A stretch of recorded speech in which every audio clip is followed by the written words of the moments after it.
1.6 meters long, weighing in at 300 kilograms. Your crocodile today is Graham. 260 million years ago, dinosaurs roamed the earth.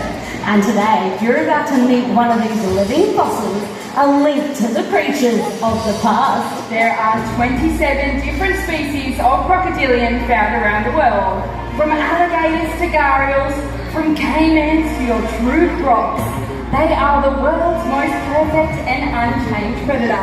They've survived challenges and eras where so many others have failed. And most impressive of all is Australia's apex predator, that animal that towers above all other species of reptile. The saltwater croc grows to be the largest and most aggressive species of crocodilian. And here we have Robert to tell us all about it. Hey, how are we? Well, how's the day this week going? Good? Yeah! That's great, that's good to hear. Well, welcome everyone, thank you very much for being here. My name's Robert, and I get the honour of feeding Graham alongside Nero. We are going to be showing you what not to do in crocodile territory to help you stay safe if you find yourself where there's crocs. The biggest thing is this. Don't stand too close to the water's edge in croc territory, and never enter the water with a crocodile. It's a really bad idea, not a good thought. And it seems pretty self-explanatory that every single day people make this mistake. They get a little bit too close, oh there he is, and they put themselves in harm's way. What you'll notice about Graham is the fact that he doesn't come out on the surface with his mouth open, ready to eat you. No, he's all about camouflage. Graham, like all crocodiles, camouflage predator. They really have evolved for the stalk to get an animal to come down to them. When an animal comes down, has a drink of water, they can move through knee-deep water without making a single ripple on the surface and get themselves in just the right spot to put on a strike. Oh, he's getting grumpy. You know, now that he's grumpy, he's all yours, mate. Come, big boy.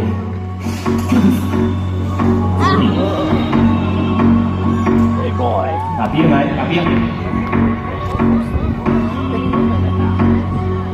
Oh, how cool is that, hey? Absolute weapon. So, he didn't come out super fast. What he means is he'll go from the tip of his nose, the base of his tail, literally the blink of an eye. No animal in the Australian bush is going to get out of the way of that strike before it's too late. His gravity is pulling back in. Now, he'll strike out for a couple of reasons. Obviously, for food, like we just showed you then. Mate, that's not food down there. But also for territory. Extremely territorial animal. So I reckon we're going to jump back in and show that off. Yeah, what could go wrong? Hey, Graham, go, mate. Go, big boy. Go, mate. Good boy. All right. Now here, we're going to try and show you another strike with Graham. And you've got to keep in mind that a crocodile can go from, virtually motionless into a strike in a split second. Once again, it's all about camouflage. Notice here, as he moves over, he wants to be hidden for as long as possible. And when it's deep, dark, murky water, and you usually find crocs in the wild, they rely on vibrations. It's all about movement and vibration. So when he pops under, you imagine out in the wild, you've got nothing to go on, but he can feel you. He feels footsteps. So as you approach the water, he knows exactly where you are, and he gets himself ready to put on a strike. Now, what he'll do when he pops up to have a look, notice there how his eyes, he's keen. I wasn't expecting that. His eyes, ears and nose are all above the surface, but he only reveals a very small portion of his body, a very small portion.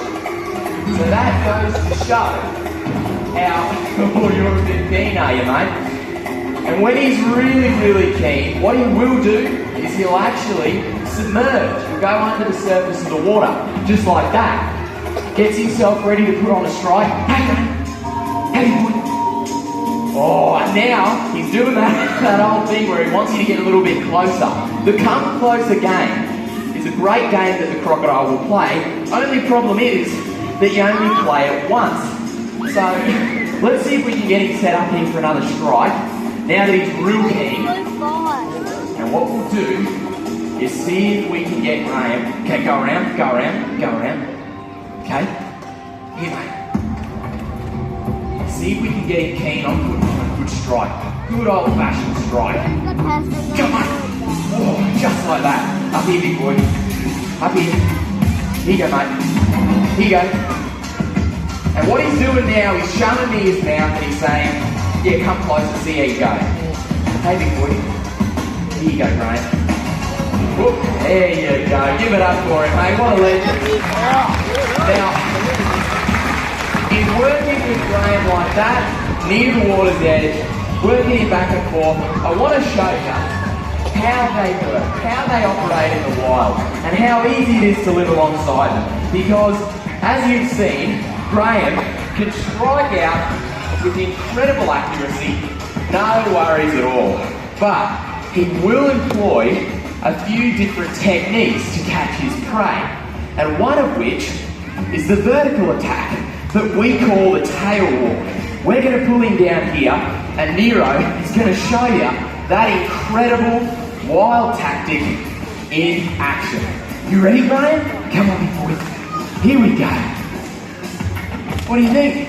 Over here, big fella. Do I need to get closer to you? Is that the thing? I think he's looking at someone in the front row. Can we borrow your child for a minute? I started when I was a month old. In the Croc Graham, Dad had me with one hand and fed the croc with the other. Remember that? That went over really well.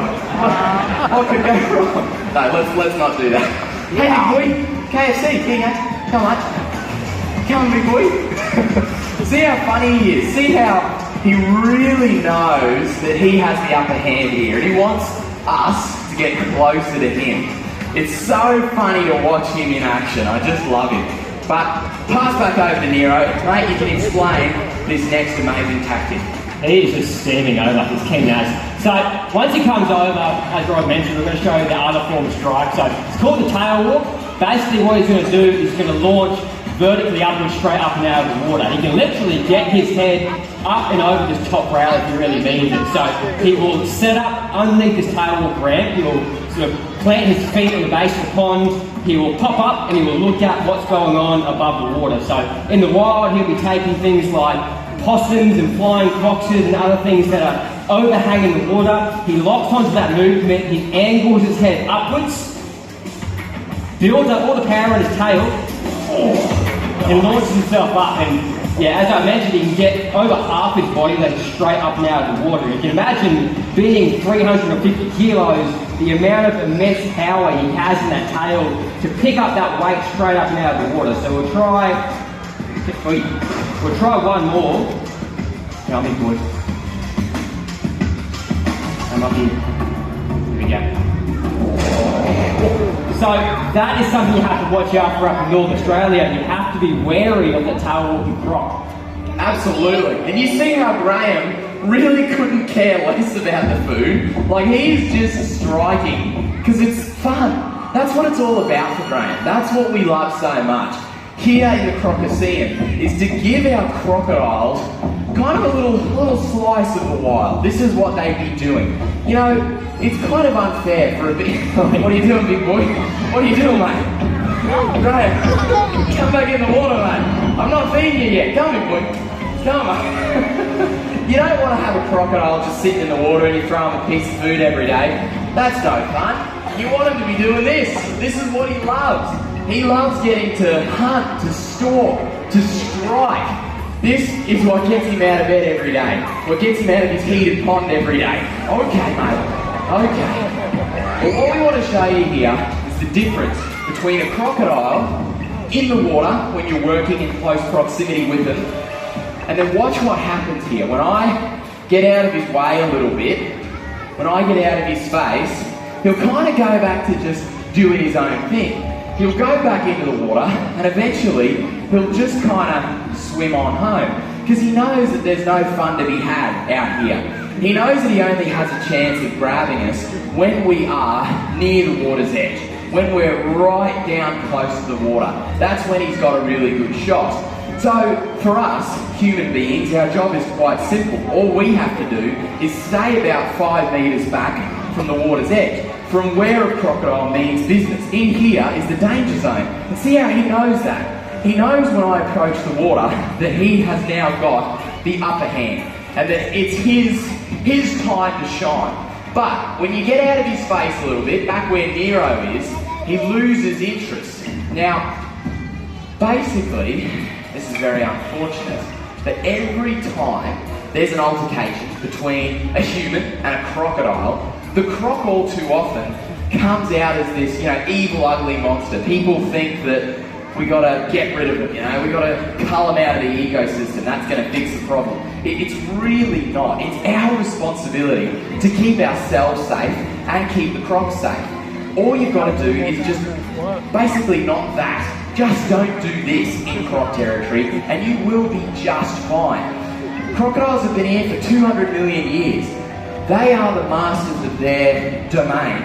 And we have to realise that if we don't recreate in croc territory, don't go swimming, don't overhang the water, always be out in a nice sturdy dinghy, you'll have no worries at all from crocs. Because look what happens when you approach this water.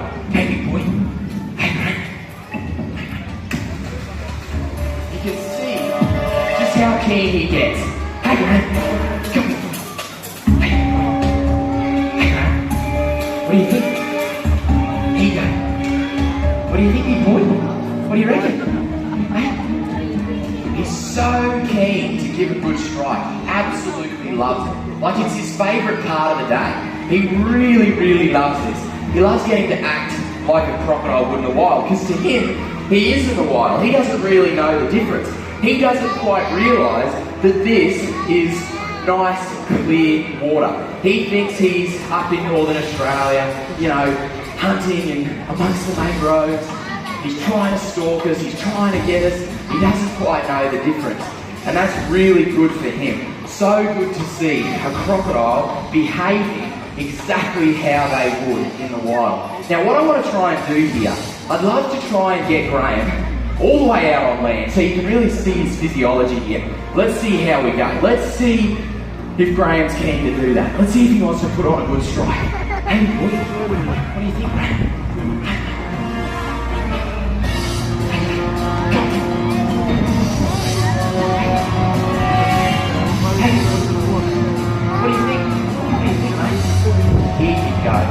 What we want to show you here is the fact that Graham is fairly slow when it comes to actually getting himself out on land. He's fairly slow. I can walk backwards much faster than Graham can move forward. See that? No worries at all. And that's mostly because of his enormous tail, right? And once he's out on land, I can sit down right in front of him, and you notice, sit down over here, and you notice how he's a completely different animal. He doesn't want to get you. I reckon I need to lay down, to be honest. Like, he's that chill. Once again, over here, I can lay down. And like, look at that. He doesn't care. Like, I could have a nap here, and Graham could care less. I'm not going to stay here very long, but it really just shows you where you're safe and where you're not. Now, you see how keen he is when we're near the water, but then out on land, it's no worries at all. So, hopefully today, you've left with a bit more of an understanding about how crocs work, They're built like a torpedo, they're not built like a horse.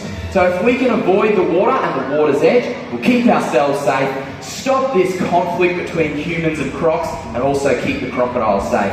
So, hopefully, you love crocs a little bit more after today. We don't expect you wanting to hug and kiss them. We don't advocate that because you will get eaten, but we hope that you'll at least understand their place in the ecosystem. The apex predator, the top of the food chain, the most important animal in our northern waterways. Aren't we lucky as Australians to have modern day dinosaurs still amongst us, still living here in Australia? It is awesome. And above all, we want to continue the legacy of that bloke up there on the big screen. My dad, he had such an affinity with crocs. With this Croc in particular, he loved Graham. This is the only Croc that ever got the better of Dad, grabbed him on the hand and dragged him back into the water. It's a beautiful relationship. He didn't hold anything against him. He loved Crocs with everything he had. And crocodile conservation really was what he was all about. That was what made him passionate. And together at Australia Zoo, our entire team are able to continue this legacy that he had. It is such an honour to do that, and we could not do that without all of you guys here today. It's thanks to you that his life and his legacy is remembered and can carry on forever. So enjoy the rest of your day, guys. And remember, Crocs rule! See you later. Thank you.